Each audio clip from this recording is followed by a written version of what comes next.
Hey guys, it's Chelsea from The Financial Diet, and this week's episode is brought to you by Wix, beautiful professional websites for anyone. Create your own website for free at wix.com/go/TFD. So this week, I wanted to talk to you guys about something that I did recently that you may have seen if you follow me on social media, which maybe you do. Basically, I kind of radically downsized my wardrobe and got rid of 75% of the clothing that I own. And you can see here all that I got rid of, except one small bag of that stuff, which was just to like take to the tailor or to get repaired at the cobbler or whatever. And it was the first time in my life I've ever gotten rid of that amount of stuff. And I wanted to talk about the things that I learned from doing that, kind of what the experience taught me, some future lessons that I'll take from it, and what I would recommend if it's something that you want to do as well. Because I think a lot of people, like when I decided to do it, I shared on social media that I was going to be getting rid of most of my stuff and that I was going to do it the day I got back from a month away traveling. So I knew I was going to be jet lagged and exhausted, but I was like so motivated to do it that I wanted to do it right when I got back before I even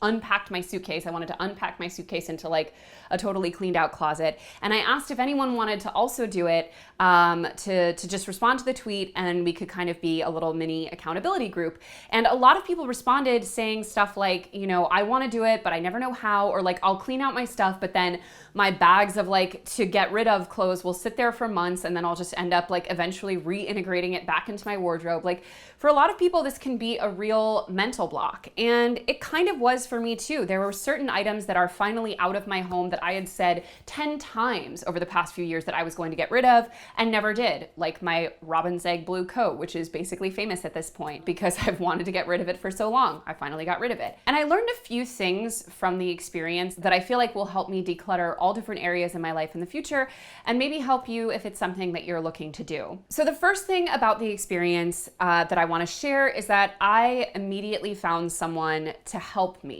So basically, I had a fair amount of clothing that I knew was going to be high quality enough to sell, but I am not very good at selling clothes. It's, you know, just a lot of extra work that I don't necessarily have time for right now. I'm not really familiar with a lot of the, you know, various best practices for selling them. And so I knew that if I got someone to help me sell it and we split the money that she made from doing it, that I would be much more likely to actually sell this stuff, because the alternative would be that I would just either let the bag of to sell clothes sit around, or I would essentially never actually even get rid of them. And I know that a lot of people will say like, but you could keep 100% of the money if you sell it yourself. That's true, but I'm just one of those people who's not going to do it myself, and kind of just knew that about myself. And the added benefit of working with someone, I found them on Twitter, but you could definitely like post on a local Facebook group or on Craigslist, like I'm looking to sell a lot of my clothes. And there are a lot of people who do that as like an ongoing side gig. Like the girl who reached out to me, she does it all the time for herself and for other people. And having her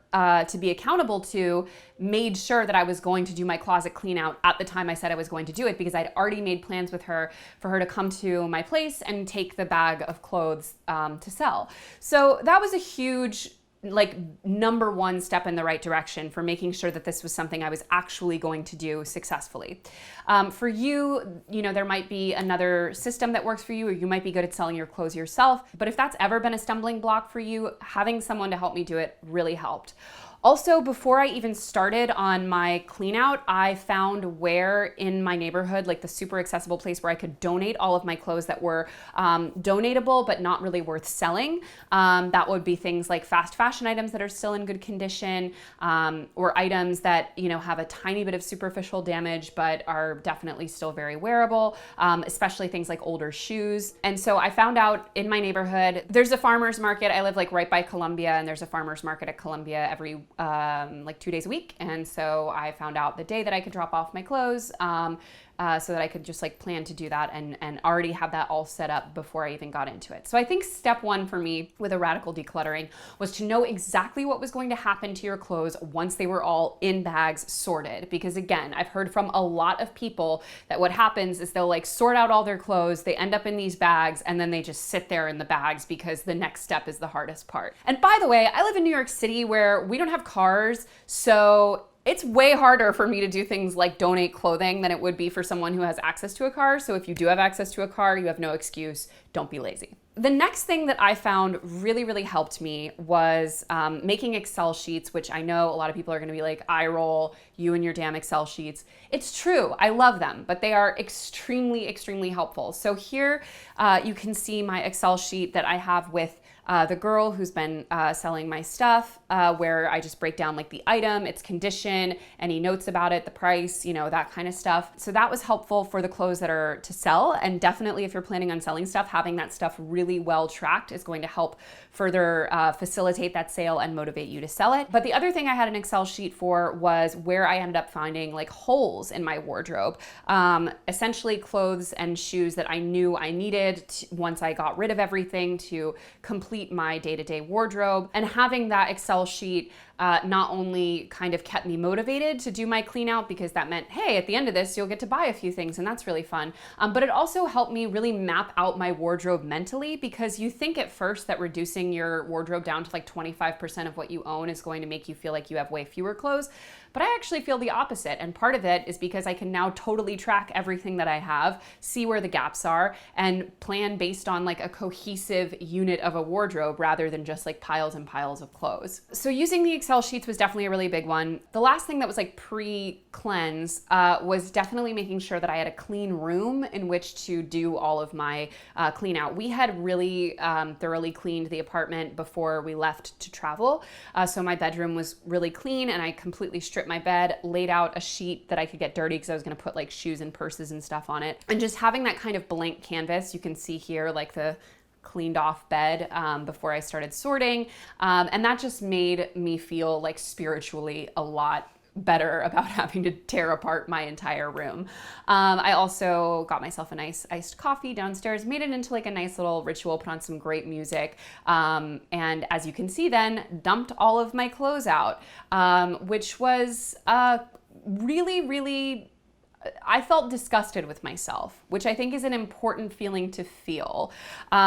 I had never done that level of decluttering before. Like obviously I had moved and stuff, but a lot of when I've moved in the past, a lot of my not in season clothes or older clothes were like in storage bags. So I didn't even open it. I didn't even look at it. It just went into the moving truck. So having that feeling of like, this is everything you own, this is a disgusting amount of clothes, was really, really important to just feeling that sense of complete ruthlessness to getting rid of everything. And also doing it all at once makes it so that the task feels so intense that you don't really have time to just like stop and start thinking about every individual item. Like I definitely in the past when I've done declutterings and clean outs, I have really stopped and like started obsessing over like one random item or like reading an old journal or like doing stuff that derails me for an hour at a time.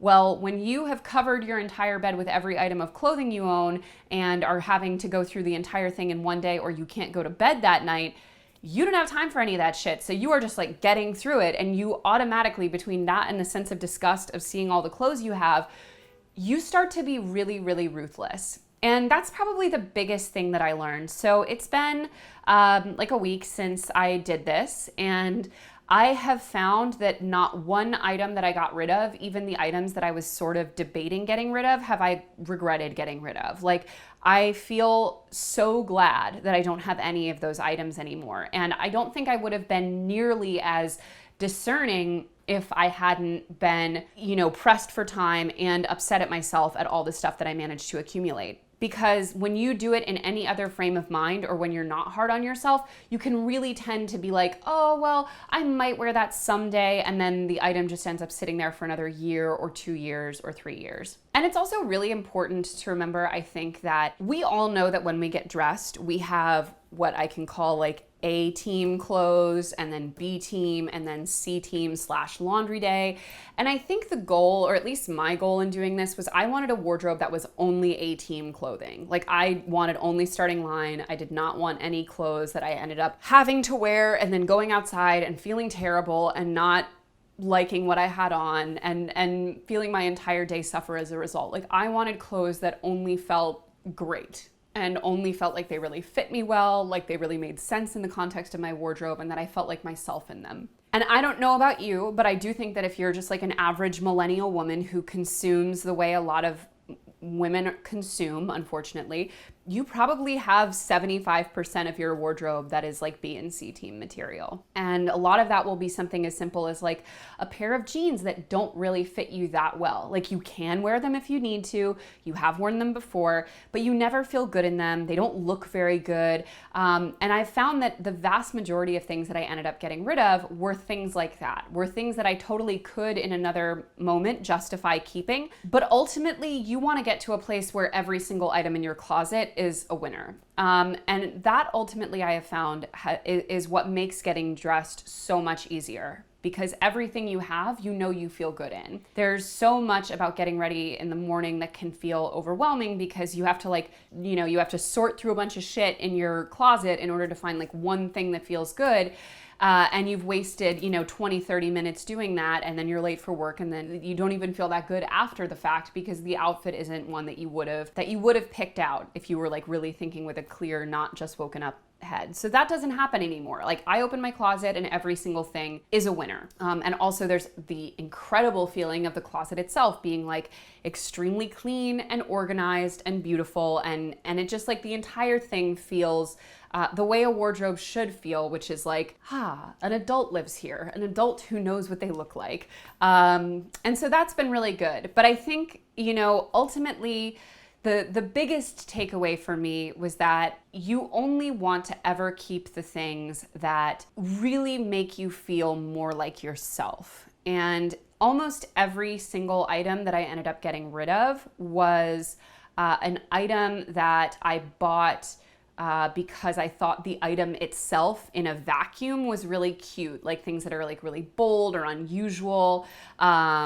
And I love that on other people. And I think it's a great look if you can pull it off, but it's not my look. Like I have an extremely conservative sense of style. And the more I kind of just like lean into that and understand it and go with it rather than fight it, the better I feel. And not having to buy things, like giving myself permission to not buy things that are trendy or that I think look cute in theory or as an item of clothing and not an item of clothing on me is extremely important. I'm someone who, if anything, kind of considers myself a bit of a maximalist. Like I'm definitely not a minimalist. I'm not all about like living an extremely pared down life. I don't even still to this point have a capsule wardrobe or really anything close to it. But I will say that one thing I've learned, especially living in New York where there's like very little storage and you really have to kind of be discerning just as a rule to live a normal life, is that the things that you love in your life, like the items and objects that you truly love, are pretty few and far between. And the biggest way to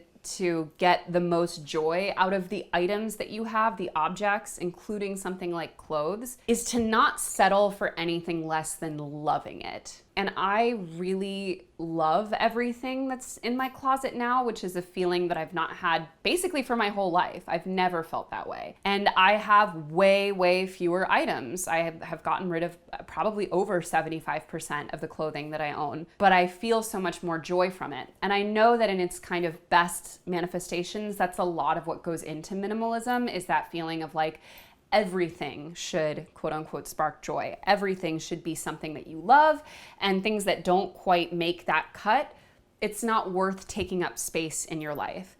So that's definitely something that I've found. I would definitely recommend, if you're not going to be working with someone in the way that I have for selling my clothes, like finding a buddy to do your decluttering with, like you both do it at the same time, and you kind of can send each other pictures and hold each other accountable, because it can be really, really hard to let go of stuff. Like there are various items that I've been keeping for frankly sentimental reasons that I was like, this is not a reason to lug this object with you for the rest of your life just because like you were in a really happy moment when you bought it or whatever. And just kind of learning that these items are not you, they're just items is really important. But I would say on the flip side of that, I feel like often people are really, especially because it tends to be perceived as like a woman thing, can be really dismissive about clothing. Like, oh, who cares what you're wearing? Like, the tech bros who love to go to work in like a hoodie and flip-flops or a t-shirt or what have you. Like, aside from like the enormous level of privilege that assumes that you can be taken seriously when you look like that, it's inevitable that clothing is going to be a huge part of the way you're perceived in life. And it's not just the clothing itself, it's also like how you feel in that clothing, which is why things like tailoring can be so important, because an item that fits you perfectly is automatically going to make you feel infinitely better than one that's like riding up a little bit or that you have to like move around when you walk. But clothing is going to be a huge part of the story that you tell to the outside world, whether you like it or not. And having clothes that feel like they really help you tell that story and really kind of put the version of yourself that you want to be portraying out there is just an enormous source of confidence and makes you feel, at least in my opinion, way more grown up. So all of that to say, yes, clothing is just, at the end of the day, a collection of items in your wardrobe, but it's also a huge part of the story that you're telling to the outside world, and something that, whether or not you like it, you have to get dressed in the morning normally. So you might as well love the items that you have and make them be items that you feel good in. And I personally think that the easiest way to get to that point is by really radically paring down to just the items that you love. These are some of the things that I learned and some of the things that made the process a lot easier for me, but I can say without a doubt it's one of the best things I've done in recent memory. I feel great every time I open my closet. I also just feel like, hell yes, I have more space now in a New York City apartment where that is very limited. And so I'd love to hear in the comments what you guys have done in your decluttering journeys, any insights or tips that you might have learned that could help other people. And you know, your thoughts on the matter, because I know, especially on this channel, things like minimalism and decluttering can be a bit of a controversial topic. And if you've been thinking about streamlining your digital presence, you should take a look at Wix. Wix is a free platform that allows anyone to build personalized, professional, and beautiful websites. No coding experience necessary. Wix has hundreds of templates, unlimited pages, and top-grade hosting for free. No matter what you do for work, it's wise to have a website for yourself like this one, which was created using a Wix template but modified to be creative and original. If you're in a creative field like most of us at TFD, whether it's graphic design, writing, or editing, having a website for yourself is super helpful in getting work. When we're hiring freelancers, we always look for that in their social bios. And even if you're not, it's wise to keep an up-to-date portfolio with your resume or CV, links to any relevant social platforms, and a little bio about yourself. Visit wix.com/go/TFD to create your own free Wix website. Or you can upgrade to a yearly premium plan for even more features and get 15% off with our promo code TFD15. So as always, thanks for watching, and don't forget to hit the subscribe button and to come back every Tuesday and Thursday for new and awesome videos. Bye!